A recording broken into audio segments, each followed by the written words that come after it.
Raider Stadium. Lindsey Wilson victorious 30-26, and Coach Chris Oliver joins me now. And Coach, we knew before the game was going to start that this was going to be a great football game, but man, it lived up to the billing and then some. Yeah, I mean, a great game is probably doesn't do it justice. I mean, what a finish, to have the game winner under a minute. Just so many ebbs and flows and emotional swings, and we come out and we start like gangbusters on D, and we get a safety, and then we get we kind of settle in and get the long touchdown by Jalen Boyd, and we could have extended it out a little bit more. I was probably had a play call that I didn't like, asking our receiver to throw the ball, and he threw an interception, and that's on me. We asked him to do something that he's not used to doing, and the play didn't go through. That's not his fault. That's the head coach's fault. And you'd like to have that situation back, and it felt like, man, we're just in control, and then they battle back, and it's 16-14 at half, and then all of a sudden we get a quick turnover to start the third quarter against us, and they have a quick score, and it was just very very challenging mentally for us on the sideline, and obviously we did enough to get it done. I'm not sure we handled all the situations as well as I would have liked. I think there's a lot to learn from today. We talked about we had an adverse situation a week ago with a close game, but it wasn't quite like what we faced today. And I'm really proud that we fought back. We've got a lot of maturity still to do.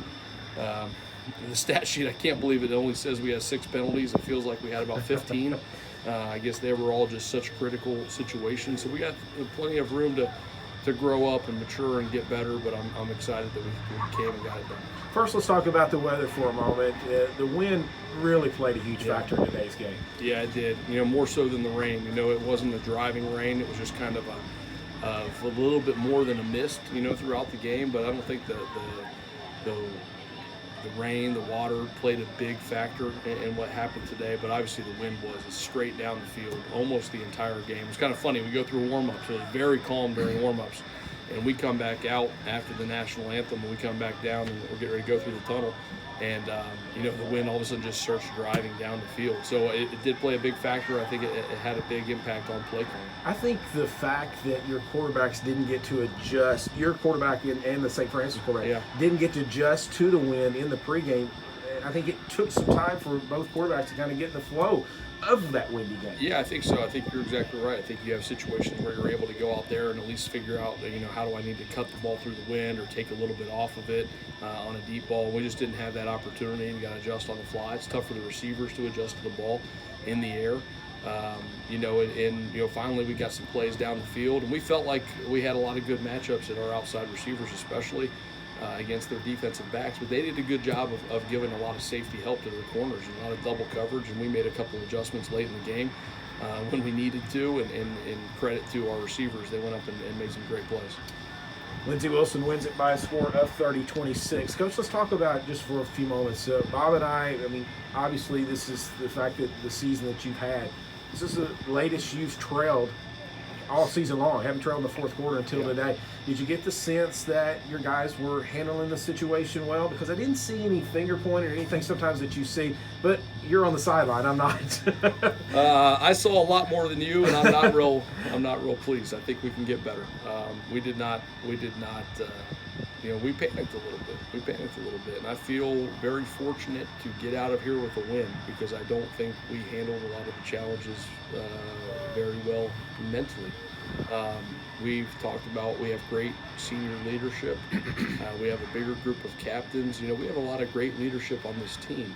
So I don't want that to take anything away. But we were in a situation today that we haven't been in this year, and I think we allowed the big game against a very good, experienced team, and the adverse situations, I think we allowed it to get to us. And I'm so excited that we made enough plays in the fourth quarter to get out of here. And I think there's a lot of positives to still take from this. But there's a lot of growth that can come from this. There's a lot of learning that can come from this. So I think we can still get better. Let's talk about that fourth quarter. There's some huge plays. The long pass play down to Terrell Cole. Maybe in my mind, the play of the game, and the Duke's second touchdown. Yeah. But maybe the play of the game was the fourth down completion to Jaleel Warren. As if you don't make that, it's game over. Yeah, you're exactly right. That's a 5 or 6 yard. Yeah. And I think it's probably a better catch than a throw, but I think when we watch that video, you're going to see that Cameron threw it against his body from a very bad angle, and wow, what a catch by Jaleel. And you're right, it's a 6 yard play or whatever it is, but it's game over if we don't make that play there, and that allowed us to make some other plays. And then was it Terrell Cole on the, I don't know, 50 or so yarder down there to the one. And I think the officials got it right. We had 12 guys on the field. It was a little wild that a penalty comes down 45 seconds after the play, and they're talking about it, but the officials got it right. It took a little bit of time. We had 12 on the field. Again, we were trying to change personnel. We didn't get a guy off. We got 12 guys on the field. So that touchdown coming back was right, and then thankfully we could get back in, and Cameron Dukes made just an outstanding effort to get in the end zone the second time. You have no timeouts. You got play clock winding down, and then that penalty occurs. It's hard to kind of, because you got the celebration. You're ahead, and all of a sudden you're not. I mean, that took a lot of mental fortitude, I guess, from your team to be able to regather itself and punch it in from the 6 yard line. Yeah, I think there's things that we can learn from. That's a huge positive. I mean, what a huge adverse situation, and then it come right back and find a way to get in the end zone again. I mean, that is one of the biggest swings of momentum and emotion in our 10 years. I mean, there's no doubt. That went from the highest high to just absolute dejection. And we come right back and we get in the end zone. So, I mean, there's so many positives. And I don't want to sound negative. I'm excited about so many things we did, and I'm excited that we can still get better. Coach, it's on to the quarterfinals. We don't know where we're going. We'll find out tomorrow, but it's again, I'll go back to what I started with. Unbelievable. In my 10 years here of calling these football games, I thought Grandview, our fourth quarter Grandview win in overtime was the pinnacle of great comebacks. This one topped it today. Yeah, I think this was the big one for sure. And against a team with so much experience and such a pedigree, and Coach Donnelly with 333 career wins and sitting in 6th all time and all that. And he was gracious after the game, and he just said, "Wow, what a college football game." And, he's exactly right, and we're really proud of our guys. Coach, congratulations on the win. Thank you. That's LWC head football coach Chris Oliver. Blue Raiders win it by a score of 30-26. Back in a minute. This is Blue Raider Football.